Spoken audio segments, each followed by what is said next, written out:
માળી સમાજ દ્વારા સતત 3 દિવસ સુધી કમિશનર કેપિટલ કમિશનર રજૂઆત કરવા છતાં તેમની રજૂઆત સાંભળવામાં આવતી નથી, જેને લઈને આજરોજ માળી સમાજ દ્વારા પાલિકાની બહાર ધરણા પ્રદર્શન કરવામાં આવ્યું। માળી સમાજના પરિવારના 8 ઘર આવેલા છે, જેમને સરકારશ્રી તરફથી સુખાકારી માટે રસ્તા આપે, જેમાં 108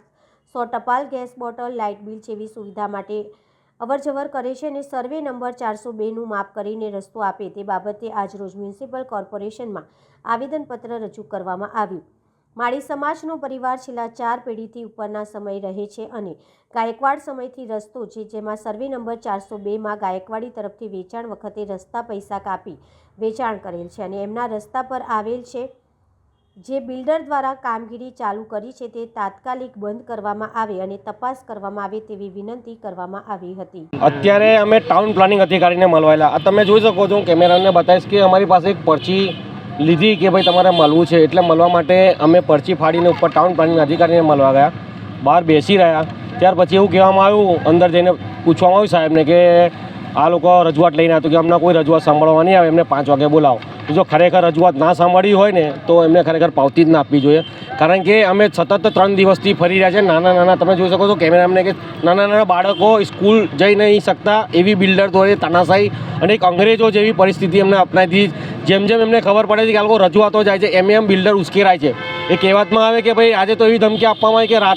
રાતે આટલો પટ્ટો બી કમ છોડે, લોકોના મકાનો બી તોડી નાખો, એવી એને ધમકી આજે આપી છે। એટલે અમે ટાઉન પ્લાનિંગ અધિકારીને કહેવા માંગીએ છીએ કે તમે અમારી સાથે ચલો અને 402 સર્વે નંબરમાં જેટલી એની જગ્યા આવતી હોય એટલી જગ્યામાં એને બાંધકામ કરવાની પરમિશન આપો, બાકીની જગ્યા છોડી અને અમને આવવા જવા માટે રસ્તો બનાવવા આપે, કારણ કે 100 વર્ષથી અમારા બાપ દાદાઓ એ રસ્તા ઉપર અવર જવર કરતા હતા। જ્યારે ગાયકવાડે પ્રોપર્ટી વેચવામાં આવી ત્યારે ગાયકવાડે જે મકાનો હતા એમને પૈસા આપી અને મકાનો ખાલી કરવામાં આવેલા, ત્યારે ખરેખર એમને પૂછવું જોતું હતું કે ભાઈ આ મકાનોમાં છે તો રસ્તાની શું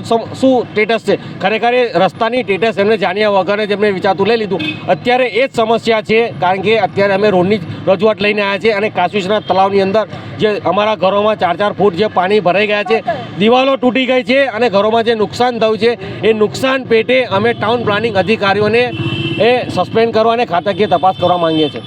આજે અહીંયા બેસીને શું ઉપવાસ કરવામાં આવે? આજે અમે ઉપવાસ નહીં કરીએ, નાના બાળકો છે એટલે અમે 5 વાગ્યા સુધી બેસીશું, જેને જમવું હશે એને જમવા દઈશું। ત્યાર પછી જો આ લોકો નહીં માને તો હવે આવનાર સમયમાં અમે અમારો સમાજ માળી સમાજ આખો વડોદરાનો લઈ અને કલેક્ટર ઓફિસની અંદર બેસી જઈશું, કારણ કે માળી સમાજનો એક 8 પરિવાર છે, એ 8 પરિવાર પર અત્યારે અત્યાચાર થઈ રહ્યો છે। અત્યારે અમે મેસેજો નાખ્યા છે સમાજમાં કે સમાજમાં જેટલા બી આગેવાનો છે, કાર્યકર્તાઓ છે, એ અત્યારે માર્કેટ આવે અને અમારી એક બેઠક થશે ટૂંક સમયની અંદર, એકાદ દિવસમાં કાં તો રાતે, અને તમામ માળી સમાજ વડોદરાનો માળી સમાજ કલેક્ટર ઓફિસનો ઘેરાવ કરી અને અમારા ન્યાય માટે લડત આપશે, કારણ કે 10/1/2019ના રોજ અમારી ઉપર અત્યાચાર થયેલો, તલવાર વડે હુમલો થયેલો, ઘરમાંથી પૈસા લૂંટી ગયેલા, અનાજ લૂંટી ગયેલા, એવા અમારી પર બનાવ બનેલા છે। ફરી બનાવ ના બને એના માટે આખો માળી સમાજ એકત્રિત અમે કરીશું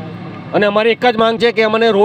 રોડની સુવિધા મળવી જોઈએ, અમને બીજી કોઈ સુવિધાની જરૂર નથી, ફક્ત અમને રોડની સુવિધા મળવી જોઈએ અને જે અમારા ઘરોમાં પાણી ભરાય છે એ પાણી અમારા ઘરોમાં ના ભરાય એવી અમારી માંગ છે। માળી રાજેશ।